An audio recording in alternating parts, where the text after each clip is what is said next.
Alright, this one's going to be a different kind of video where I'm just going to tell you three stories from the past week that have happened to me. And so it's not going to be the kind of what you're going to do about it kind of video. It's just going to be a bit of fun and we'll see how it goes. So the first story I wanted to tell was from when I met my friend Jenny on Wednesday, and I was going to meet Jenny and it was raining and I wanted to do something without spending a lot of money, but I was also quite hungry. So what we did is we went to one of those Indian sweet centers where they sell like all of those Indian sweets and savory fried food as well. And we got in and all of the food just looks so good. So I said to the guy, could you just give us one of everything? So he just got a bag and he filled it with like one of every single type of food that was there. And so we had this like massive bag which was stuffed full of all these amazing different foods.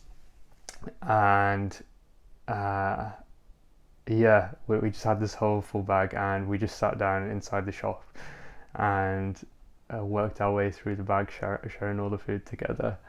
And I've definitely regretted it afterwards because I was so full. But at the same time, the food was so good. Like, just all this amazing Indian food. Probably very unhealthy because it was all deep fried, but it tasted really good. There was one of them which was like, it was like this long pepper, like sweet and spicy pepper, and it had been deep fried in this batter, so it was really crispy, and it just tasted so good. And by the end of it, I definitely felt like a stuffed pepper because I'd eaten so much.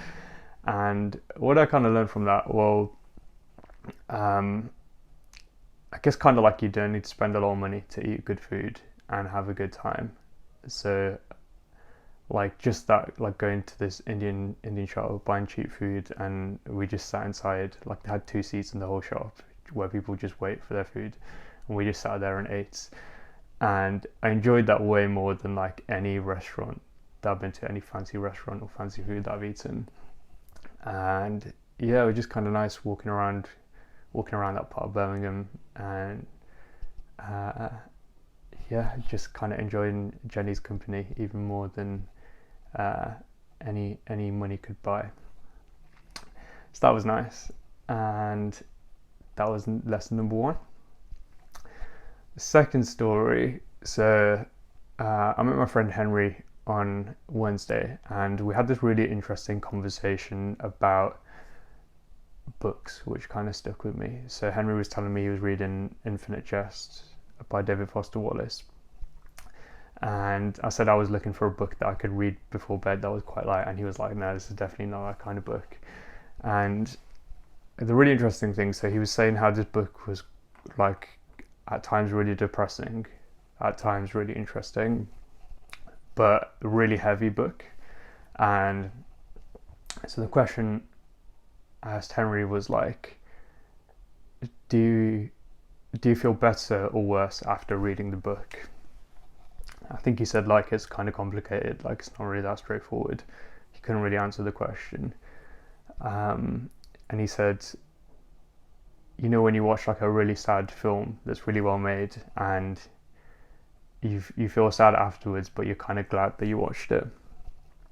He said, you know that feeling? And I said, yeah, I do know that feeling, but now I just tend to not watch those films, even if it's like a really good film. If it makes me feel bad afterwards, then I don't think it's worth it because of like the impact it has on your mental states. But yeah, it did really get me thinking, like, art that makes you feel worse afterwards, but it's still really good art, is that worth consuming? I guess it also depends, like, what do you see as feeling worse afterwards? Because you can feel sad but not feel worse in a way. It's kind of like a good sad and a bad sad. So yeah, I don't really know what I kind of learned from that, just except for like it's a kind of new question to think about and ask myself. So if you're watching this, maybe you could ask yourself this question of like, firstly, like, do you think it's worth it to consume things that are like great art but make you feel worse afterwards? And what determines the answer to that question? Like what kind of impact does something need to have on you in order to be worth it or to feel worthwhile, compared to the negative impact that it might have on your mental states? So that was number 2. And number 3 was on Saturday I was cooking for this event. So I really like cooking for people. So often when people have events and stuff going on, they usually just ask me to cook, if it's for like a lot of people.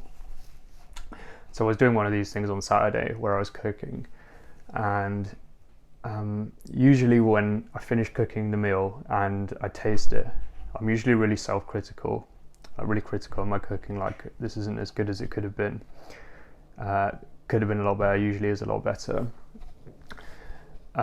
So this time I finished cooking the meal and I tasted it, but this time I wasn't self-critical, and I remember tasting the food and just feeling like, wow, like I really have nailed this. Like I'm really happy with it, and it was quite like unusual to experience that after cooking, because I'm usually so self-critical. But yeah, it was just quite a nice feeling, a feeling of like, oh yeah, I am actually really good at this because I've done it so many times and I'm happy with that. And I've had that feeling a few times with different things. So like with like facilitation or public speaking, those kind of things that I've done so many times that now there've been occasions where I've done it and I'm not even self-critical afterwards. I'm just proud, like, yeah, like I have done this so many times that I've done really good at it. I wouldn't say I mastered it, like with all of these things, cooking, speaking, facilitating. I've got way much more to do in order to master it. But yeah, just that feeling of kind of like positive pride. What comes to mind is like it's not something we're really taught of, like where do you draw the line between like positive pride and arrogance. Even this idea of positive pride is something I was never really taught. Always taught that like pride is a bad thing, you need to be modest and humble. But I guess what I'm learning is that you can have positive pride and appreciate and enjoy your own efforts and the fruits of your efforts while still being humble. And yeah, I guess that was a lesson, is like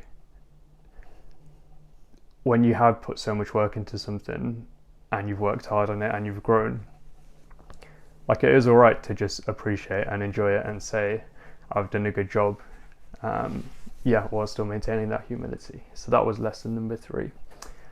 And that was my 3 stories. So it was probably very, very rambly. I'm not used to recording a video like this, but yeah, like I said, just trying out something new, and we'll probably do it again and see how it goes for a while.